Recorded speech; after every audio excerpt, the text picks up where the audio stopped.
probability. Okay, there are total content here, that is probability, mutual exclusive events, complementary events, impossible event, sure event और certain event, deck of card, example set of 52 poker playing cards, equally likely events and exclusive events। उसके बाद हम क्या करेंगे, questions को solve करेंगे ना।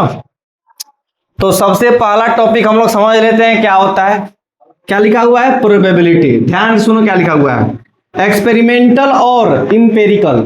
या तो इसको एक्सपेरिमेंटल बोलो और नहीं तो इंपेरिकल बोलो। एक्सपेरिमेंटल और इंपेरिकल प्रोबेबिलिटी, जिसको हम लोग पीई के रूप में लिखते हैं। किस लिखते हैं, पीई के। पी और ब्रैकेट में क्या होगा, कैपिटल ई। और एन इवेंट ई इज क्या होता है, देखो लो साफ लिखा हुआ है। तो प्रोबेबिलिटी ऑफ इवेंट बराबर होता है number of trials in which the event happened by में टोटल नंबर ऑफ ट्रायल्स।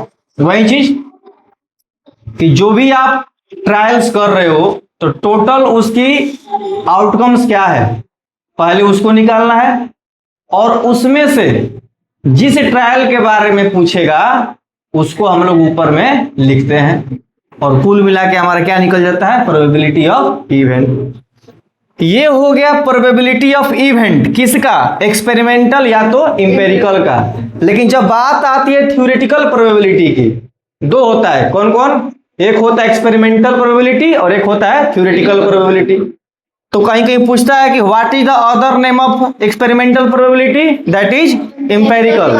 ठीक है, and how many types of probability, that is experimental और थ्योरेटिकल।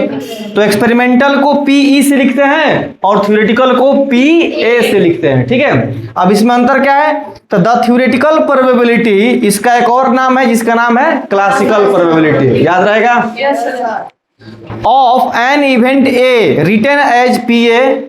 और इसको डिफाइंड किया गया, देखो यहां पर पीए बराबर हो जाएगा number of outcomes favourable to A. मतलब ए के रिस्पेक्ट में जो फेवरेबल आउटकम्स है जिसके बारे में पूछा जाएगा वो, और नीचे में क्या हो जाएगा, number of all possible outcomes of the experiment. उस एक्सपेरिमेंट के माध्यम से, उस एक्सपेरिमेंट के तौर पे जितने भी उसके आउटकम्स होंगे पहले उसको लिखना। और उसमें जिस एक्सपेरिमेंट से पूछेगा, जिस फेवरेबल से पूछेगा, जहां से पूछेगा उसको हम लोग क्या करेंगे, ऊपर में लिख देंगे। ठीक है ना, समझ गए। यहां से सवाल कभी नहीं पूछता है, ठीक है ना। यहां सवाल ना तुमसे 9 में पूछेगा, 10 में पूछेगा, वहां से सिलेबस तुम्हारा कट आउट हो गया है। ठीक है, केवल तुमको बस ये याद रखना है, सिर्फ और सिर्फ ये। ठीक है, हाँ नहीं, बस मैं लिखवा दिया हूँ, 2 टाइप्स के होते हैं ताकि आपको दिखे, आपके फेयर पर सुंदरता बढ़ाने में काम है।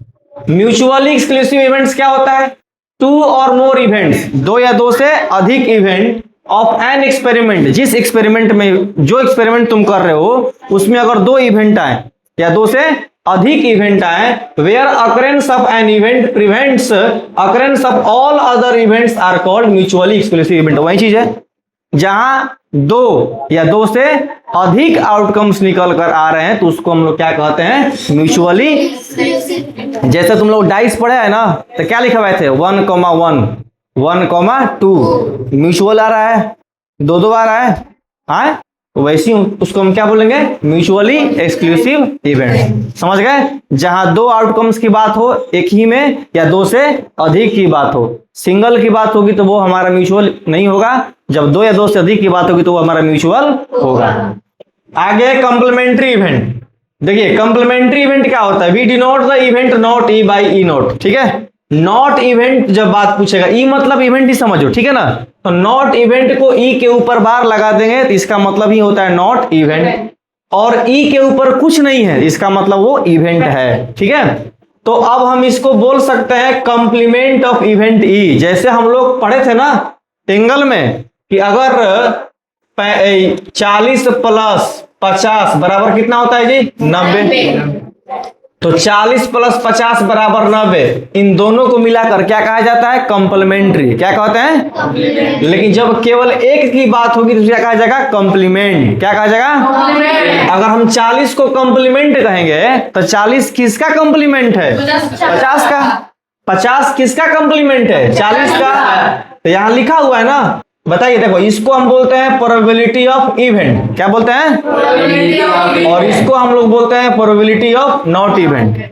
ठीक है, इन दोनों को मिला दोगे तो बराबर 1 हो, क्या होगा 1। इस पूरे प्रोसेस को कहा जाएगा क्या चीज, कंप्लीमेंट्री इवेंट ऑफ प्रोबेबिलिटी। क्या कहा जाएगा, कंप्लीमेंट्री इवेंट ऑफ प्रोबेबिलिटी। लेकिन जब बात केवल एक की होगी तो ये कहलाएगा कंप्लीमेंट ऑफ प्रोबेबिलिटी ऑफ किसका, जिससे निकाला जाएगा।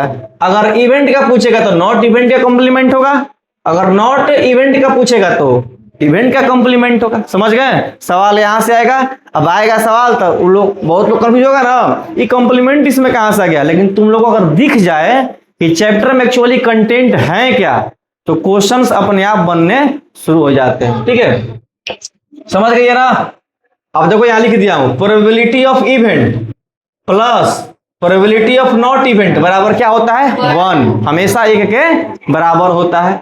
अगर यहां से हम प्रोबेबिलिटी ऑफ नॉट इवेंट निकालें तो ये किसके बराबर होगा, 1 minus probability of not event. अगर प्रोबेबिलिटी ऑफ इवेंट हम निकालेंगे केवल, ये किसके बराबर होगा 1 माइनस नॉट इवेंट।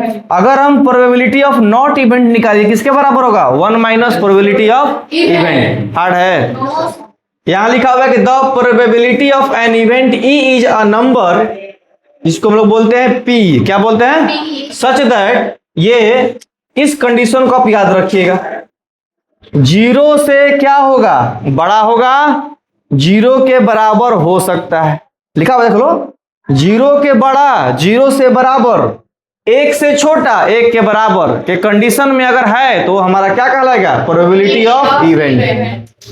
अगर मान लो मैं बोलूं कि इतना है 0.9, क्या ये इवेंट है, इवेंट है, इवेंट है, ये वाला इवेंट है नहीं, क्यों, क्योंकि 1 से बड़ा हो गया ना। अगर मैं लिख दूं -1.0, इवेंट है नहीं, ये तो 0 से भी छोटा हो गया ना। तो ध्यान देना है, 0 के बराबर, 0 से बड़ा, 1 से छोटा, 1 के बराबर, इस कंडीशन में सभी हमारे क्या कहलाते हैं, प्रोबेबिलिटी ऑफ इवेंट। कोई दिक्कत, यहां देखो क्या लिखा हुआ है, an event having only one outcome is called an elementary event. अब देखो सवाल यहां पूछेगा, एलिमेंट्री इवेंट किसको कहते हैं, जहां केवल एक आउटकम निकल कर आए। तो N event having only one outcome, जिस इवेंट का केवल एक आउटकम निकल कर आए उसको हम लोग क्या कहते हैं, elementary event. The sum of the probability of all elementary events of an experiment is 1। और जिस प्रोबेबिलिटी के माध्यम से जहां तुम्हारा सारे आउटकम्स निकल कर आते हैं, उन सारे आउटकम्स को, सारे एलिमेंट्री इवेंट्स को अगर हम जोड़ दें तो किसके बराबर होना चाहिए, 1 के बराबर। कोई दिक्कत, बाकी हम लोग आगे पढ़ेंगे ना। यहां तक आपको क्लियर कर लेना है, इसके बाद कल इसका खत्म हो जाएगा, उसके बाद क्वेश्चन बनेगा, अपने आप उसका आंसर दोगे। कल साइंस है, साइंस मैथ प्रोबेबिलिटी पूरा खत्म कर दे रहे हैं। हाँ।